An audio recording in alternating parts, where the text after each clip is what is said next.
Assalamualaikum warahmatullahi wabarakatuh. Sahabat, saya akan melanjutkan dari beberapa tips membangun sebuah sekolah ya. Eh, yang kemarin saya sampaikan adalah passion. Yang kedua adalah miliki visi ya. Miliki visi atau vision. Impian yang jelas, ya harapan yang jelas konkret.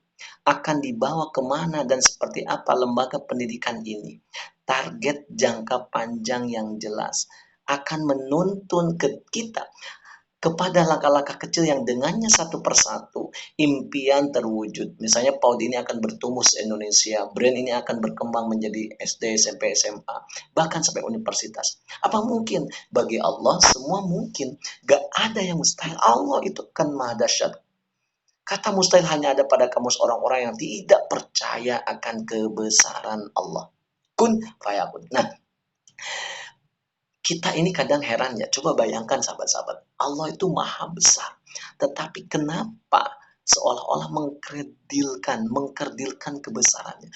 Allah itu maha kaya dan mengayakan. Tapi kenapa kita seolah-olah mempertanyakan kekayaannya? Allah itu maha pengasih dan penyayang. Tapi kenapa seolah-olah meragukan kasih sayangnya? Itu jelas. Allah gak mungkin menelantarkan kita. Allah gak mungkin membiarkan kita sendirian, bro. Allah gak mungkin menguji kita di atas kemampuan kita, sobat. Selama ini semua pasti punya maksud dan tujuan. Dan selalu ada pelajaran berharga yang bisa kita ambil.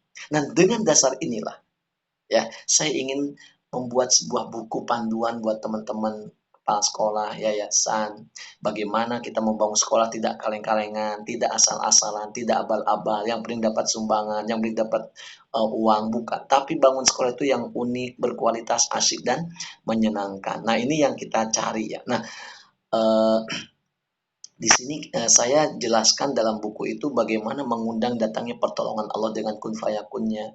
Apa yang harus dilakukan saat terjatuh dan terpuruk lembaga kita. Solusi yang Allah berikan dengan tiba-tiba. Program apa saja yang diminati oleh para orang tua di sekolah kita. Rahasia menjadi lembaga sekolah yang berkualitas. Dengan pengayaan program-program yang pasti pas. Pas pelayanannya, pas kenyamanan, dan pas kualitasnya. Maka dalam sebuah sekolah itu kita mungkin harus ada yang namanya manajemen ya berbasis karakternya, super teachernya, super feeling systemnya, super system buildingnya, SOP, job descriptionnya, kemudian super inspiratif, kreatif class management, super team building, super financial administrative setting, super parentingnya, super excellent service-nya, super teaching and learning media creating-nya, super creative class administratifnya, super school development ya. Jadi kemudian lanjut lagi dari uh, super school smart promonya ya, kemudian super school literasinya ya, literasi developmentnya, super cash flow kuadrannya, super school evaluasi strateginya. Nah, ini dimiliki oleh lembaga-lembaga kita sehingga kita menjadi sekolah betul-betul yang dibutuhkan oleh masyarakat ya. Nah, ini jadi sahabat-sahabat sekali lagi jadi coba ayo jangan asal bikin sekolah. Jangan asal bikin sekolah itu yang penting jalan apa adanya. Iya kalau kita sering bilang ya, udah bagikan air mengalir. Ya kalau air mengalirnya ke tempat yang bersih, kalau kecomberan gimana? Maka kita harus benar-benar fokus. Nah makanya banyak sebuah sekolah gagal, banyak pekerjaan bisnis gagal. Dan enggak, kenapa banyak kita renungkan? Mengapa banyak orang dalam membangun sebuah visinya gagal ya? Maka visi itu harus jelas. Mungkin ini salah satunya. Percaya sukses itu instan.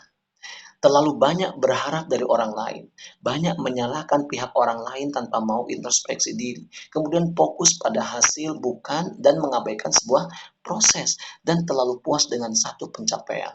Oke, nah itu yang kedua. Teman-teman, kita lanjut di session berikutnya. Yang ketiga, tunggu selanjutnya.